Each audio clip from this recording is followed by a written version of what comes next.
AP cabinet భేటీ ప్రారంభమైంది. CRDA ప్రతిపాదనలకు cabinet ఆమోదం తెలపనుంది. CRDA పరిధిలో అభివృద్ధికి సంబంధించి ప్రతిపాదనలు సిద్దం చేశారు. 904 కోట్ల రూపాయలతో రాజధాని గ్రామాల్లో అభివృద్ది పనులు, మౌలిక వసతుల కల్పనకు కేబినెట్ ఆమోదం తెలిపే ఛాన్స్ ఉంది. జిల్లాల పునర్విభజన, జిల్లాల పేర్ల మార్పు, కొత్త జిల్లాల ఏర్పాటుకు సంబంధించి కేబినెట్ లో చర్చించనున్నారు. కొన్ని సంస్థలకు భూ కేటాయింపునకు సంబంధించి కేబినెట్ లో నిర్ణయం తీసుకోనున్నారు. కేబినెట్ సమావేశం తర్వాత తాజా రాజకీయ పరిణామాలపై సీఎం చంద్రబాబుతో మంత్రులు చర్చించే అవకాశం ఉంది.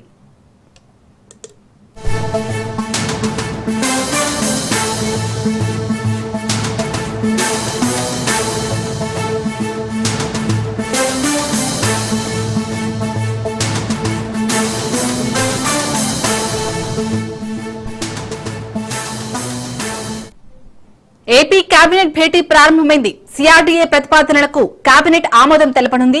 సిఆర్డీఏ పరిధిలో అభివృద్ధికి సంబంధించి ప్రతిపాదనలు సిద్దం చేశారు.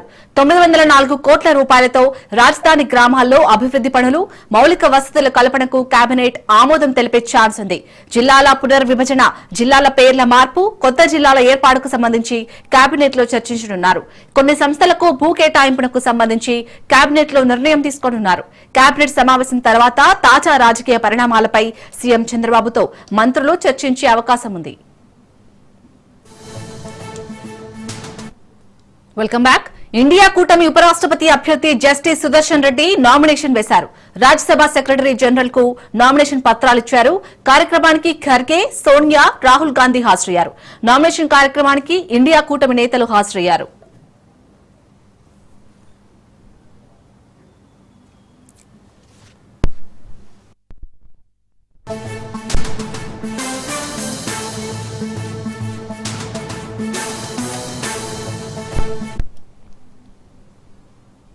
BRS working president KTR comments కు కేంద్ర మంత్రి కిషన్ రెడ్డి కౌంటర్ ఇచ్చారు.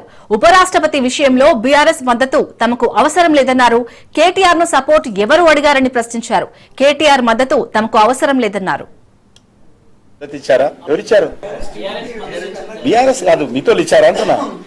మాట్లాడుతున్న వాళ్ళు ఇవ్వాలి కదా. ఆ రోజు కూడా మన తెలుగు వాడే వెంకయ్య నాయుడు గారు పోటీ చేసింది. ఆ రోజు స్పీకర్ గా మన తెలుగు వాడిని పెడితే ఆ రోజు సపోర్ట్ చేశారా? స్పీకర్ గా సపోర్ట్ చేశారా బాలయ్య గారిని? కాబట్టి మీరు అవసరం ఉన్నప్పుడు ఒక మాట, మీకు అవసరం లేనప్పుడు ఒక మాట, మీకు అనుకూలంగా మాట్లాడడం మనకు అలవాటు. కేటీఆర్ కి సంబంధం లేదు. కేటీఆర్ నాయుడు గారు కానీ కేటీఆర్ ఎవరు అడిగారు సపోర్టు? మాకు అవసరం లేదా సపోర్టు? అరే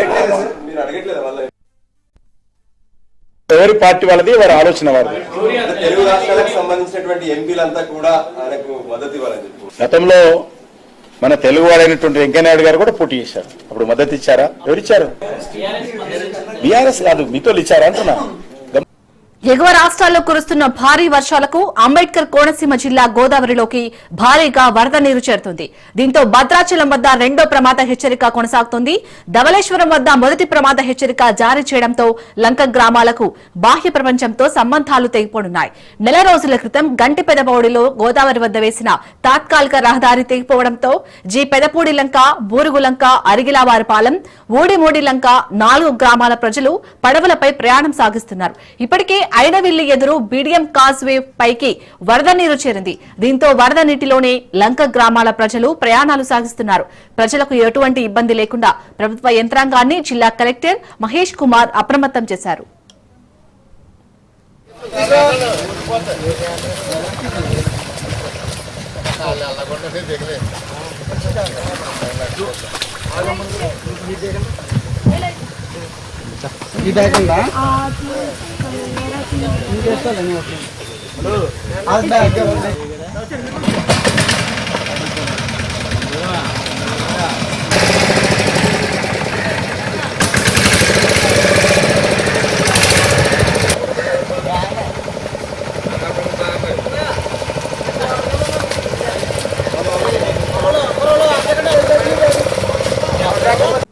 అల్లూరి సీతారామరాజు జిల్లా విలియం మండలంలో వరద ఉధృతి కొనసాగుతుంది. దీంతో 4 మండలాల్లో 85 చోట్ల రహదారులు ముంపునకు గురయ్యాయి. సుమారు 100 గ్రామాల్లో రాకపోకలకు అంతరాయం ఏర్పడింది. కూనవరం మండలం ఉదయ భాస్కర్ కాలనీలోకి వరద నీరు చేరింది. అధికారులు అప్రమత్తమై కోతులగుట్టలోని పునరావాస కేంద్రాలకు తరలిస్తున్నారు. శబరి గోదావరి సంగమం వద్ద 45 అడుగుల మేర ప్రమాద స్థాయిలో శబరి గోదావరి ప్రవహిస్తుంది. పొలిపాక వద్ద కూనవరం భద్రాచలం ప్రధాన రహదారిపై వరద నీరు ప్రవహిస్తుంది. దీంతో ఆంధ్ర తెలంగాణ రాష్ట్రాలకు రాకపోకలు నిలిచిపోయాయి. చింతూరు మండలం ముకునూరు వద్ద రహదారిపైకి వరద నీరు చేరింది. సోకిలేరు వాగుతో చింతూరు విఆర్పురం మండలాల్లో పలు గిరిజన గ్రామాలకు రాకపోకలు నిలిచిపోయాయి. విఆర్పూర్ మండలం వడ్డిగూడెం రహదారిపై వరద నీరు ప్రవహిస్తుంది. దీంతో నిర్వాసితులు పునరావాస కేంద్రాలకు తరలి వెళ్తున్నారు.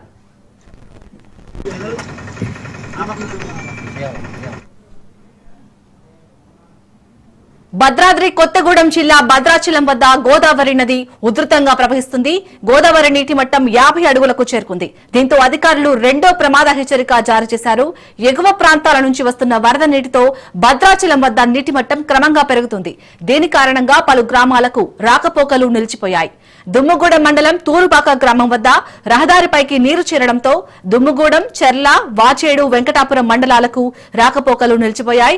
గోదావరి దిగువన ఉన్న ముంపు మండలాలకు వెళ్లే ప్రధాన రహదారి మూరుమూరు గ్రామం వద్ద వరద నీరు చేరడంతో చింతూరు, కూనవరం, విఆర్పురం మండలాలకు రాకపోకలు నిలిచిపోయాయి. భద్రాచలంలో కళ్యాణకట్ట వరకు వరద నీరు చేరింది. పట్టణంలోకి వరద నీరు రాకుండా అధికారులు కరకట్టుకు ఉన్న స్లోలర్ను మూసివేశారు.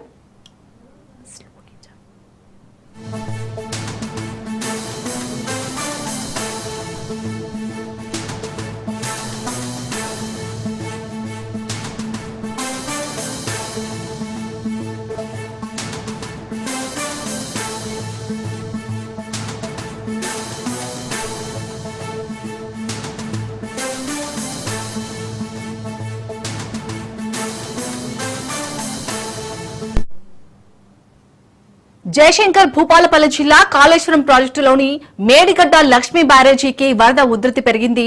దీంతో బ్యారేజీ మొత్తం 85 గేట్లు ఎత్తి దిగువకు నీటిని విడుదల చేస్తున్నారు. ప్రాజెక్టు ఇన్ఫ్లో, అవుట్ఫ్లో 9,89,620 క్యూసెక్లు ఉంది. కాళేశ్వరం వద్ద గోదావరి, ప్రాణహిత నదులు పరవళ్లు తొక్కుతూ 12.180 మీటర్ల ఎత్తులో పుష్కర ఘాట్ల మెట్లపై నుండి ఉభయ నదులు ఉధృతంగా ప్రవహిస్తున్నాయి. దిగువ మేడిగడ్డ వైపు వరద ప్రవాహం ఉరకలేస్తుంది. అయితే క్రమక్రమంగా స్వల్పంగా వరద తగ్గుతుంది.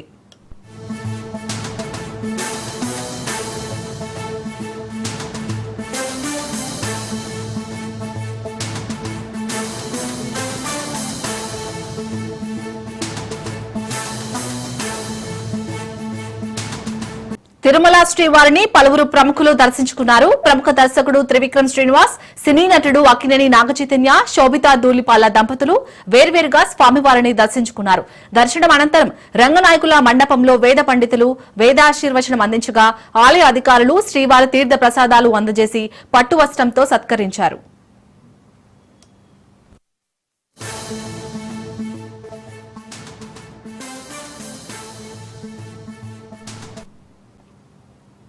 వర్షం తాటికి 2 వేర్వేరు గ్రామాల్లోని పాఠశాలలో చెట్టుపై నుంచి వర్షపు నీరు కురుస్తుంది. భవనం పెచ్చులోడుతుంది. భవనం ఎప్పుడు కుప్పకూలుతోందని భయభ్రాంతులకు గురై ఒక గ్రామానికి చెందిన పాఠశాల పిల్లలను పీర్ల మసీదు రేకుల షెడ్డుకు తరలించి పాఠాలు బోధిస్తున్నారు ఉపాధ్యాయులు. మరో గ్రామంలో గణేష్ మండపంలో పంతులు పాఠాలు చెబుతున్నారు. వికారాబాద్ జిల్లా పూడూరు మండలం రాకంచెల్లె గ్రామంలో 30 ఏళ్ల కింద కట్టిన స్కూల్ భవనం, అదే మండలానికి చెందిన మేడికొండ గ్రామంలో అదే 30 ఏళ్ల కింద కట్టిన స్కూల్ భవనాలు ఉన్నాయి. ఈ స్కూల్ భవనాల్లో వర్షపు నీళ్లు కురుస్తున్నాయి. రాకచెర్ల ప్రైమరీ స్కూల్ భవనంలో భారీ వర్షాలకు స్కూల్ భవనం చెత్తు పైభాగం పూర్తిగా నానిపోయి నీరు ఊరుస్తుంది. ఆ నీటితో స్కూల్లో ఉన్న ఫ్యాన్లు సైతం తడుస్తున్నాయి. ఎక్కడ షాక్ కొడుతుందో, స్కూల్ భవనం ఎక్కడ కూలుతుందోనని స్కూల్ పక్కనే ఉన్న పీర్లు నిలబెట్టే మసీదు రేకుల షెడ్డులో విద్యార్థులకు విద్యాబోధన చేస్తున్నారు.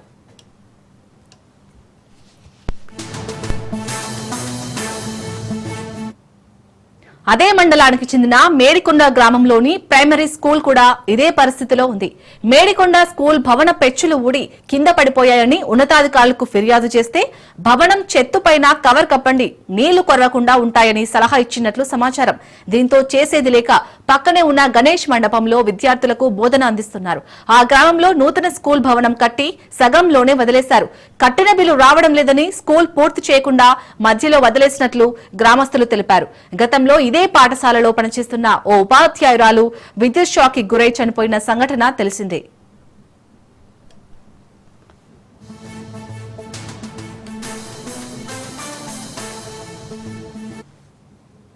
ఉపాధ్యాయులు గత 2 ఏళ్ల నుంచి జిల్లా కలెక్టర్, విద్యాశాఖ అధికారులకు ఎన్నిసార్లు ఫిర్యాదు చేసినా పట్టించుకోవడం లేదని వాపోతున్నారు. ఇప్పటికైనా ఉన్నతాధికారులు స్పందించి పాఠశాలలు, నూతన భవనాలు నిర్మించి విద్యార్థులకు విద్యా బోధన అందించాలని గ్రామస్తులు కోరుతున్నారు. మేడికొండ గ్రామంలో అంగన్వాడీ భవనం లేక విద్యార్థులు, గ్రామ పంచాయతీ భవనం లేక గ్రామస్తులు తీవ్ర ఇబ్బందులు పడుతున్నారు. అసంపూర్తిగా ఉన్న గ్రామ పంచాయతీ భవనాన్ని పూర్తి చేయాలని కోరుతున్నారు.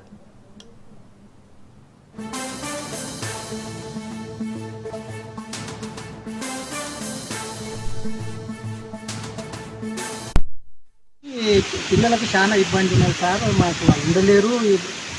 బాగా ఆకలితోనే కరోనా అని చెప్పిన అంటే ఏమన్నాడు 1,2 లక్షలు అయితే అవుతుందంట. అయితే ఎంత అయితే రేటు పేరు కంటే 1,00,000, 2 లక్షలు అయితే అవుతుంది సార్. 2 లక్షలు అయితే కొత్తగా రావాలి సార్. ఏమన్నా సార్ అదే ఇప్పుడు పిల్లల పానాలు అయితే రావు కాదు సార్. పోయిన పానాలు అయితే పిల్లలతో ఇప్పుడు చేనుల్లో కూడా లేదు అంత మడుగు. స్కూల్ అంత మడుగు చేనుల్లో కూడా లేదు. ఎట్లుంటారు, ఎట్లా బతుకుతారు సార్ పిల్లలు, ఎట్లుంటారు? మీరే దయచేసి పెద్ద మనసుతో చేసి ఎవరన్నా దయచేసి దాన్ని బాగా చేయమని.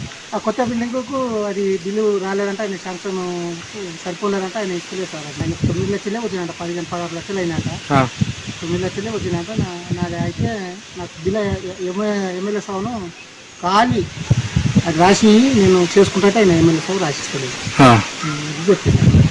దానికి రిపేర్కు ఏమన్నా చేస్తారేమని అంటున్నాను సార్.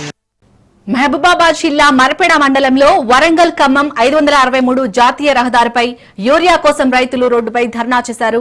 ప్రభుత్వం రైతులకు కావాల్సిన యూరియా అందేలా చర్యలు తీసుకోవాలని, సకాలంలో పంటలకు యూరియా వేయకపోతే దిగుబడి రాక తీవ్ర నష్టం జరిగి అప్పుల పాలవుతామని వాపోయారు. అందుకే రైతులకు యూరియా అందేలా చర్యలు తీసుకోవాలని అధికారులను డిమాండ్ చేశారు. రైతుల ధర్నా వద్దకు చేరుకున్న మరపెడ ఎస్ఐ సతీష్ రైతులతో మాట్లాడి ధర్నాను విరమింపచేశారు.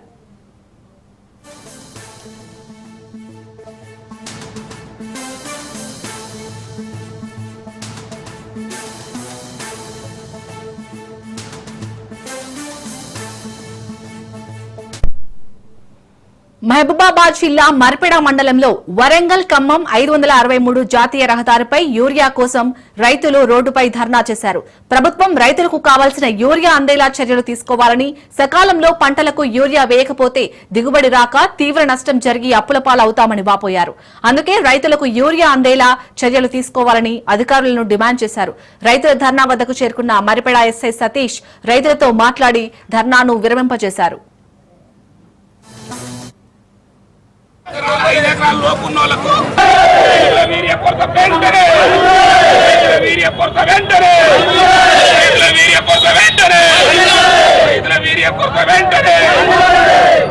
ఏవో సారు వెంటనే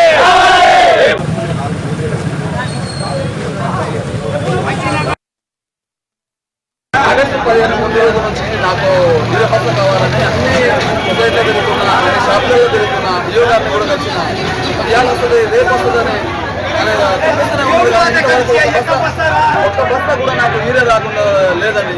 పొలం వేసిన కానించి పొలం అయితే ఎర్రగా ఉంది, వీరే బస్తా మాత్రం నాకు ఇవ్వట్లేదు. ఇంతవరకు ఏ షాపులలో పోయినా 500 మందిని 1000 రూపాయలు పెట్టి తీసుకోవాల్సి వస్తుంది ఒక బస్తా తీసుకుంటే. అది కూడా మందు కూడా 500 రూపాయలకు వచ్చే మందును 1000 రూపాయలు చెప్తారు వాళ్ళు. మనకు బస్సు కావాలని 1000 రూపాయలు పెట్టి ఆ మందును తీస్తేనే యూరియా బస్సు మనకు బాగా ఇస్తారు. అందమని చెప్పేసి మాకు తొందరగా యూరియా బస్సు సప్లై చేయాలని కోరుకుంటున్నాం. ఆగస్టు 15 యూరియా బస్సులు మాకు అసలు యూ ఆఫీస్లో అయితే ఇస్తానని చెప్పి ఆగస్టు 15 నుంచి అసలు బయట షాపులలో అయితే షాపులలో బస్సు వచ్చేసి 350 రూపాయలు, అందులో ఒకటి పైన గుళ్ళకో ఏదో ఒకటి ఇస్తున్నారు. ఒక బస్సు వచ్చేసి 900 రూపాయలు ఇక్కడ సొసైటీ అధికారులు సార్ వరసపతి తీసుకున్నాను. మేము సొసైటీ సాయంత్రం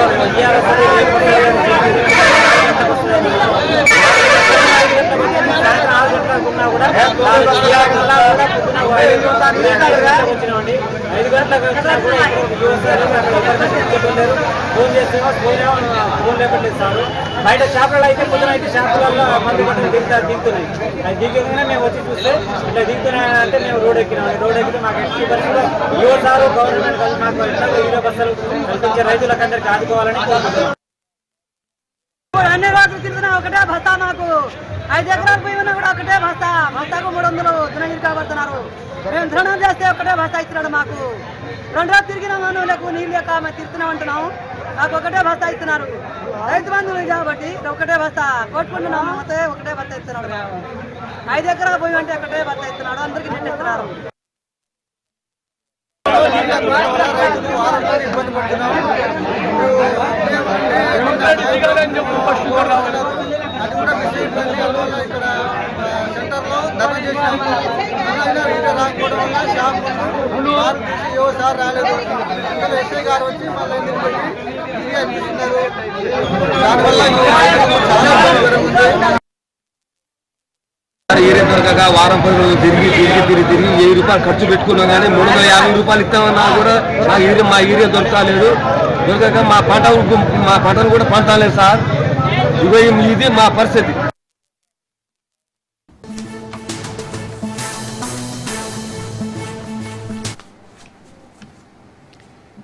బ్రేకింగ్ న్యూస్ చూస్తున్నాం. కేసీఆర్ హరీష్ రావు పిటిషన్లపై హైకోర్టులో విచారణ జరుగుతుంది.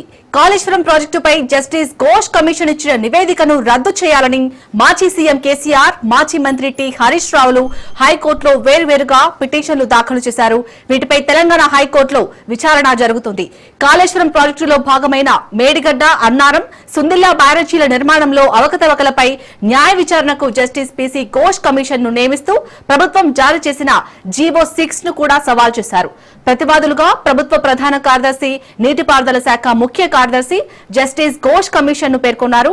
ఎలాంటి ఆధారాలు లేకుండా గత ప్రభుత్వాన్ని అప్రతిష్ఠ చేసి రాజకీయ వ్యూహంలో భాగంగా కమిషన్ నియామకం జరిగిందని, నిబంధనలకు విరుద్ధంగా కమిషన్ నివేదిక రూపొందించిందని పిటిషన్లలో పేర్కొన్నారు.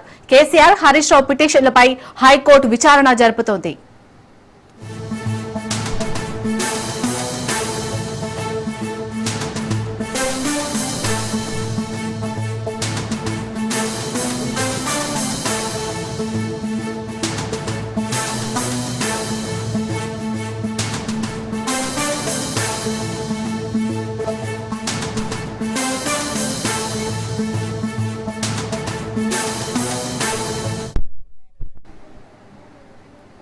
రైట్, ఇక మాజీ సీఎం కేసీఆర్ అలాగే హరీష్ రావు పిటిషన్లపై అయితే హైకోర్టు విచారణ జరుపుతోంది.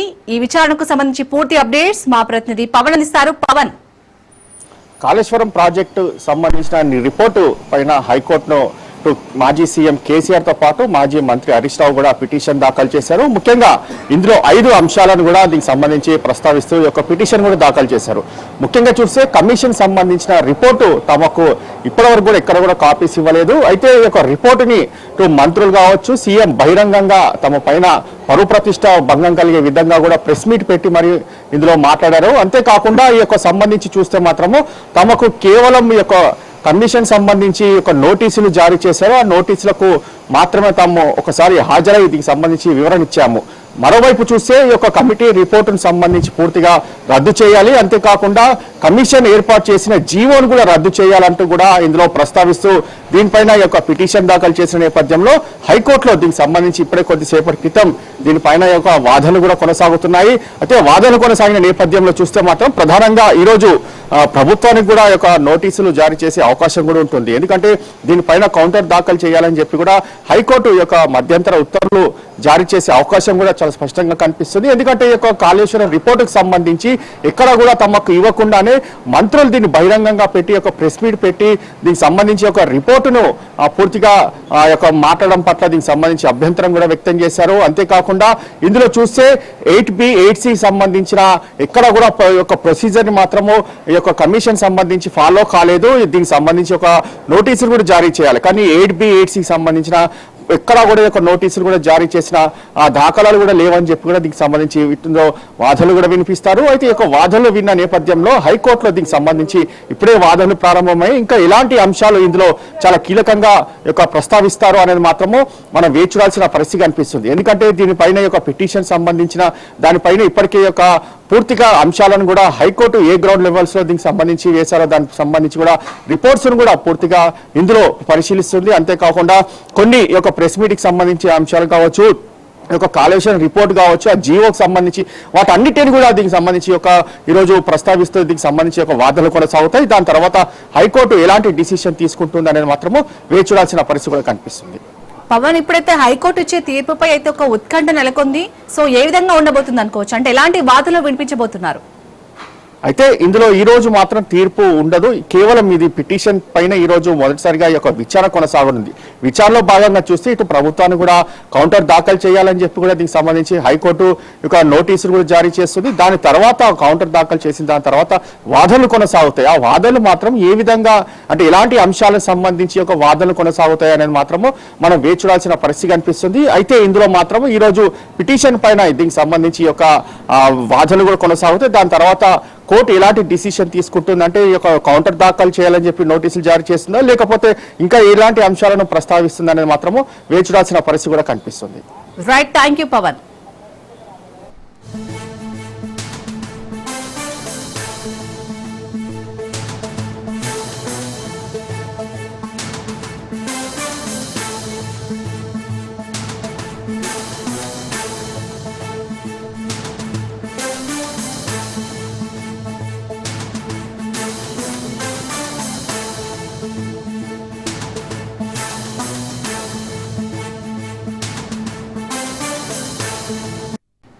నల్లగొండ జిల్లా నార్కాట్పల్లి మండల కేంద్రంలోని PACS కార్యాలయం ముందు యూరియా కోసం రైతులు పడిగాపులు కాస్తున్నారు. సీరియల్ కోసం పాస్ పుస్తకాలు, ఆధార్ కార్డు జిరాక్స్ వరుసగా పెట్టి అధికారుల కోసం ఎదురు చూస్తున్నారు. యూరియా కొరత లేకుండా పంటలకు సరిపోయే విధంగా అందుబాటులో ఉంచాలని రైతులు అధికారులను వేడుకుంటున్నారు.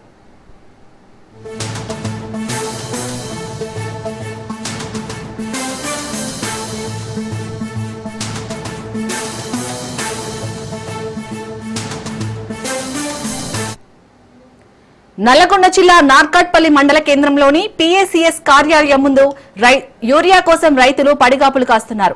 సీరియల్ కోసం పాస్ పుస్తకాలు, ఆధార్ కార్డు జిరాక్స్ వరుసగా పెట్టి అధికారుల కోసం ఎదురు చూస్తున్నారు. యూరియా కొరత లేకుండా పంటలకు సరిపోయే విధంగా అందుబాటులో ఉంచాలని రైతులు అధికారులను వేడుకుంటున్నారు.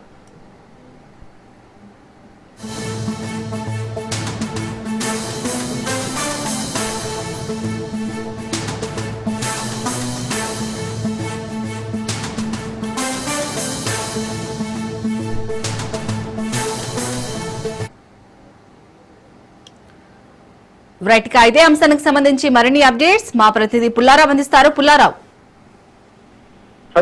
తెలంగాణ రాష్ట్రంలో మళ్ళీ యూరియా కష్టాలు మొదటి పరిస్థితి ఉంది. ఎప్పుడైతే వర్షాలు పడుతున్నాయో రైతుల వారు పరిస్థితి ఉంది. ఈ సందర్భంలో ఉడికి ఉద్దేశంతో రైతులు ఉన్నారు. కాకపోతే యూరియా రైతులు ఇబ్బందులు చేసిన పరిస్థితి అయితే ముఖ్యంగా పడుతుంది. ఇదే విషయానికి సంబంధించి ఈ రోజు నల్గొండ జిల్లాలో మళ్ళీ రైతులు పడిగాపు యూరియా కొరత వల్ల అధికారులు కూడా ముఖ్య పరిస్థితులు అయితే నెలకొన్నాయి. ఉదయం నుండి కూడా రైతులు వాళ్ళ లైన్ కోసం లైన్ ప్రకారం ఇవ్వాలని ఉద్దేశం ఉన్నారు. కాబట్టి వారు సంబంధించిన పాస్ జిరాక్స్, అదేవిధంగా ఆధార్ కార్డు జిరాక్స్ అనేది వర్షక్రమంలో పెట్టడం జరిగింది. వాళ్ళు రైతులు వచ్చారు, టీగల్ మీద తీసుకున్నారు. కానీ అధికారులు మాత్రం కూడా ఇప్పటికీ కూడా ఆ యొక్క PS ఎందుకంటే యూరియా అనేది లేకుండా ఉన్న పరిస్థితి ఉంది. ఇప్పటికీ ఈ విధంగా ఉన్నప్పుడు రైతులకు సమాధానం ఏం చెప్తారో అర్థం కాని పరిస్థితులు మాత్రం అధికారులు మాత్రం రైతులు మాత్రం అధికారులకు చూపించారు ప్రకారము యూరియాను తమకు అందిస్తున్నారని చెప్పేసి కూడా రైతులు చూసిన పరిస్థితి కనబడుతుంది. పుల్లారావు, అసలు అక్కడ మండల కేంద్రంలోని PACS కార్యాలయం వద్దకైతే అధికారులు వచ్చారా? ఎందుకంటే రైతులు అక్కడ పడిగాపులు కాస్తున్నారు కదా. ఉదయం నుండి కూడా రైతులు అనేవారు యూరియా కోసం అని చెప్పేసి పిఎస్ఎస్ రావడం జరిగింది. ఎందుకంటే పిఎస్ఎస్ నుంచి అక్కడ ఉన్న రైతులు మొత్తానికి కూడా యూరియా అనేది కొత్తగా పరిస్థితి ఉంది. అయితే ఉదయం నుండి కూడా వచ్చి ఆ యొక్క కార్యాలయం ఉన్నారు. అదే రైతు అధికారులు వారు వస్తారు. అదేవిధంగా ప్రకారం ఇస్తారు కాబట్టి వచ్చినటువంటి ముందుగా వస్తున్న రైతులందరూ కూడా వారికి సంబంధించిన ఆధారాలుగా ఉన్నటువంటి స్థిరాస్తులు అదేవిధంగా వర్తగ్రహం పెట్టుకొని వాళ్ళు చూస్తున్నారు. కానీ అధికారులు మాత్రం ఇప్పటికి కూడా రాకుండా ఉన్న పరిస్థితి ఉంది. దీన్ని బట్టి యూరియా అనేది రాకుండా ఉందని తెలుసుకుని యూరియా కొరత అనేది ఉంది కాబట్టి అధికారులు ఇక్కడికి రాకుండా ఉన్నారు. కాకపోతే రైతులు అనేవారు ఆత్మగా చాలా ఎదురు చూస్తున్న పరిస్థితులు వస్తారు. అధికారులు ఖచ్చితంగా తమ కావాల్సిన యూరియా అందిస్తారన్న ఉద్దేశంతో ఇప్పటికి కూడా అధికారులు కాస్తూ ఉన్నారు. అధికారులు అసలు ఎందుకు ఇంత నిర్లక్ష్యం వహిస్తున్నారు అక్కడ పుల్లారావు? ఇక్కడ తెలంగాణ రాష్ట్రంలో కూడా యూరియా కష్టాలు అనేవి ఉన్నాయని చెప్పుకోవచ్చు. ఎందుకంటే తెలంగాణ విషయాల ప్రకారం రాష్ట్రం నుండి అనేది యూరియా అనేది పరిస్థితి ఉంది. దీనివల్ల ఈ కష్టాలు అంటే సెంట్రల్ నిర్లక్ష్యం వల్ల యూరియా అనేది రైతులు సకాలంలో అందించలేకపోతున్నామని చెప్పి కూడా తెలంగాణ రాష్ట్రంలో చెప్పుకుంటూ వస్తున్న పరిస్థితి ఉంది. ప్రజెంట్ గా చూస్తే వర్షాకాలం మొదలైన వర్షాలు సమృద్ధిగా పడటం ప్రాజెక్టులు నిండుకుండా ఉండడంతో రైతులు కూడా పంటలు మొత్తం కూడా మోహనం చేసే పరిస్థితి ఉంది. మొత్తం ఉన్నట్లు పూర్తి స్థాయి తెలంగాణ రాష్ట్రంలో ముఖ్యంగా ఉమ్మడి వేసినటువంటి పరిస్థితి. కాబట్టి ప్రజలుగా చూస్తే మాత్రం యూరియా అడ్డుపడేది యూరియా అక్కడ ఉండే రైతులు మాత్రము ప్రభుత్వం కానీ అదేవిధంగా అధికారులు కానీ సకాలంలో మాత్రం యూరియాను తెలుసుకుంటా ఉన్నారు. దీనికి సంబంధించి జిల్లా కూడా చోట్ల రైతులు అనే వాళ్ళు జనాలకు అసలకు దిగిన పరిస్థితి అనుకుంది. ఇప్పుడు ఈ రోజు కూడా పిఎస్ఎస్ కార్యాలయం ముందు రైతులు అనేవారు పరికాపులు కాస్తారు. ఈ రోజు నుండి కూడా ఎందుకంటే తమ పొలాలకు సంబంధించి యూరియా చల్లాల్సిన సమయం వచ్చింది కాబట్టి యూరియా చల్లినట్లే ఎక్కువగా వస్తున్న ఉద్దేశంతో రైతులు సిచ్యువేషన్ ఇస్తే మాత్రం పిఎస్ఎస్ సంబంధించి యూరియా అనేది రాకుండా ఉండటం గమనిస్తుంది. కాకపోతే యూరియా కొత్త వచ్చినా కూడా అధికారులు అనేవారు కొంత పక్కన కట్టిస్తున్నారని చెప్పి కూడా కొంతమంది రైతులు ఆరోపిస్తున్న పరిస్థితి వచ్చినటువంటి యూరియాను సంబంధించిన వాళ్ళు అప్పగిస్తున్నారు. అదేవిధంగా కొంత బ్లాక్ మార్కెట్ కూడా తరలిస్తున్నట్టుగా కూడా రైతులు ఆరోపిస్తున్న పరిస్థితి. ప్రజెంట్గా సిచ్యువేషన్ చూస్తే మాత్రం రైతులకు సంబంధించిన రాలేదు, ఎలాంటి సమాధానం ఇస్తలేదు. అదేవిధంగా పిఎస్సీ మాత్రం రైతులు మాత్రం ఇంకా వాళ్ళు వాస్తవంగా రాజకీయాల్లో వస్తారు. మాకు యూరియా కూడా ఎదురు అయితే కొనసాగుతున్నారని. Right, thank you Pullarao.